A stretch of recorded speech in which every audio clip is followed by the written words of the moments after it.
Assalamualaikum warahmatullahi wabarakatuh. Alhamdulillah, salatu wassalamu ala rasulillah, amma ba'd. Kaum muslimin yang dirahmati Allah subhanahu wa ta'ala, viral video Syekh Asim Al-Hakim ketika mengisi kajian atau ceramah di sebuah masjid, yaitu di Masjid Abdullah di Malang, Jawa Timur. Di dalam video yang viral ini, kaum muslimin, terlihat Syekh Asim Al-Hakim sedang mengomentari jamaah yang memulai aktivitas mereka dengan membaca Al-Fatihah. Memang begitu banyak kaum muslimin. Begitu banyak kaum muslimin ini yang sebenarnya mereka ini hanya ikut-ikutan. Tidak tahu itu ajaran dari mana. Ketika memulai sesuatu membaca Al-Fatihah. Kadang-kadang mereka itu setelah sedekah membaca Al-Fatihah. Setelah membaca doa, mereka membaca Al-Fatihah. Mereka itu hanya ikut-ikutan. Mereka tidak sadar bahwa itu tidak pernah diajarkan dan tidak pernah dilakukan oleh Nabi Muhammad SAW, tidak pernah dilakukan oleh para sahabat, dan juga tidak pernah dilakukan oleh para ulama Ahlus Sunnah wal Jamaah. Dan di dalam video tersebut dengan tegas Syekh Asim Al-Hakim mengatakan bahwa membaca Al-Fatihah ketika memulai atau mengakhiri suatu pekerjaan itu adalah perkara yang bid'ah yang tidak pernah dilakukan dan dicontohkan oleh Nabi Muhammad SAW. Kita langsung saja simak videonya. Start my talk. I don't understand Bahasa very well. I don't understand Bahasa at all. But did I hear it correctly that you read the Fatiha? And then Surah? After Fatiha Surah? Yes? And then Takbir and Ruku'? Why do you recite the Fatiha? I don't want to come on the day of judgment and Allah would say, why they make this innovation and you did not speak? Ever in the books of Sunnah had the Prophet ﷺ recited the Fatiha like this? Yes or no? Never. You know more than him? No, I don't. So this is why I have to clear my conscience so that on the day of judgment I told them, Khalas, I go. So it is not Sunnah. In Arabia, when we have marriage contract or engagement, Bismillah, Al-Fatiha. And nobody knows. They're reading the Fatiha or not. And they wipe their face. And they wipe their bodies. And they scrub their backs. Yahi, go take a shower. What are you doing? And also, because marriage is like death. When someone is dead, he said, oh, Abdullah is dead. Read the Fatiha. And they read the Fatiha. This is not from Islam. Fatiha is recited in the Salat. The greatest surah. Fatiha is recited in Ruqya. As in Sahih al-Bukhari of Abu Sa'id al-Khudri's hadith. This is Ruqya. I have illness in my throat. Every time I drink water, Alhamdulillah, and I drink. But not in a gathering. So excuse me, I'm supposed to speak about how to be happy, but I will make you unhappy first, but inshallah. Luar biasa kaum muslimin, Syekh Asim Al-Hakim ini memang seorang ulama yang cukup dikenal keilmuannya. Dan selain itu juga beliau cukup populer namanya di Indonesia. Karena beliau ini keturunan orang Indonesia. Jadi selain dikenal sebagai ulama karena keilmuannya, kemudian dikenal sebagai keturunan orang Indonesia, Syekh Al-Hakim ini juga dikenal dengan dakwahnya yang selalu memakai bahasa Inggris. Di dalam sebuah videonya ketika berceramah di Malaysia, Syekh Asim Al-Hakim ini mengatakan bahwa dirinya adalah keturunan dari Indonesia. Kakek beliau merupakan orang asli Medan dan berprofesi sebagai seorang hakim di Kesultanan pada zaman ayah beliau masih kecil. Kemudian ayah beliau ini dikirim oleh orang tuanya ke Arab Saudi untuk belajar agama.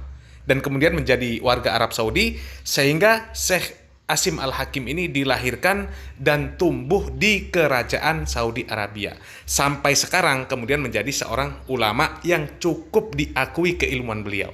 Dan alhamdulillah di dalam video tersebut dengan tegas beliau sampaikan bahwa kebiasaan membaca Al-Fatihah seperti yang dilakukan oleh jamaahnya itu adalah perbuatan bid'ah. Dan lebih menariknya lagi kaum muslimin, video beliau ini kemudian dikomentari oleh Ustadz Abdul Somad kaum muslimin. Kita simak videonya.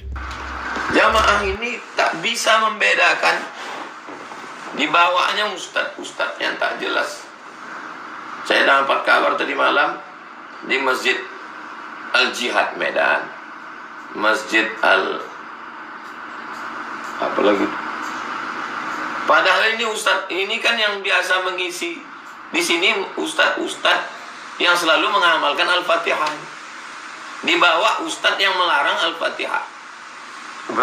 Jadi jamaah bingung. Mana yang benar deh? Semoga urusan kita dimudahkan Allah. Al-Fatihah. Marilah kita awali kajian ini supaya hati kita dibukakan Allah. Al-Fatihah. Dibawanya ustadz yang melarang Al-Fatihah. Bingung jamaah. Artinya pengurus harus cerdas juga mengundang ustadz. Pengurus ini cobalah agak cerdas sikit. Jangan nengok viral aja sih. Asal viral undang, asal viral undang. Musadek nanti viral diundang. Nanti si Zaitun siapa? Si Panji gue bilang. Mas Panji undang. Yahudi undang juga. Tengok dulu. Kasihan jamaah ini, kasihan jamaah. Pusing kepala. Di dalam video ini sebenarnya Ustadz Abdul Somad membawakan dalil-dalil pendukung untuk mereka yang mengamalkan membaca Al-Fatihah di banyak kegiatan kaum muslimin. Tapi kita tahu, memang begitulah para pembela amaliyah bid'ah. Mereka selalu punya dalil. Dalilnya sebagian yang mereka sebutkan itu memang sahih. Tapi mereka memahami dan mengamalkannya tidak mengikuti pemahaman dan cara pengamalan Nabi Muhammad SAW dan juga para sahabat. Dan tidak juga mengikuti para generasi yang terbaik setelah mereka. Sebagai contoh, dalil perintah untuk memuliakan Nabi Muhammad SAW, dalil keutamaan Nabi, mereka bawa untuk melegalkan acara Maulid Nabi. Dalil perintah untuk mendoakan orang yang meninggal dunia, mereka bawa untuk melakukan tahlilan. Bahkan dalil itu mereka pakai untuk menyerang orang-orang yang tidak mau mengikuti merayakan Maulid dan juga tidak mau mengikuti acara tahlilan. Mereka katakan orang-orang yang tidak mau ikut maulid dan tidak ikut tahlilan adalah orang-orang yang tidak cinta Nabi dan tidak mau memuliakan Nabi Muhammad SAW dan juga tidak mau mendoakan orang yang sudah mati. Padahal dalil-dalil yang mereka pakai itu adalah dalil-dalil yang tidak pernah difahami dan juga diamalkan oleh Nabi Muhammad SAW, para sahabat dan generasi terbaik sebagaimana pemahaman dan pengamalan mereka. Mereka tidak mengetahui bahwasanya syarat diterimanya ibadah itu bukan hanya karena ada dalilnya, tapi syaratnya juga harus sesuai dengan pemahaman dan pengamalan dari Nabi Muhammad SAW dan juga para sahabat radhiyallahu anhum ajmain. Semoga yang sedikit ini bermanfaat. Barakallahu fikum. Wassalamualaikum warahmatullahi wabarakatuh. Para ulama menjelaskan bahwa ibadah apapun, kebaikan apapun, amal soleh apapun tidak akan sah dan tidak mungkin diterima oleh Allah kecuali apabila terpenuhi 3 syarat utama. Berapa syarat ya ikhwan? Adik-adik? 3 syarat. 3 syarat utama diterimanya amal ibadah. Apa saja? Yang pertama, Islam. Yang kedua, ikhlas. Yang ketiga, ittiba. Kita ulangi sekali lagi, 3 syarat utama diterimanya amal. Ya, lebih mudah dengan diistilahkan dengan 3 I. Semua diawali dengan huruf I. Ya. Atau huruf alif hamzah ya. Pertama apa tadi? Islam. Yang kedua, ikhlas. Yang ketiga, ittiba. Insyaallah yang hadir dalam kajian ini langsung hafal.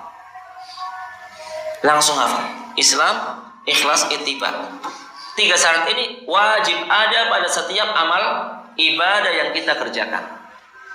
sholat, puasa, baca Al-Quran, zikir, sholawat, haji, umroh, dakwah, berkurban, dan semuanya. Ikhlas, Islam, ikhlas dan ittiba.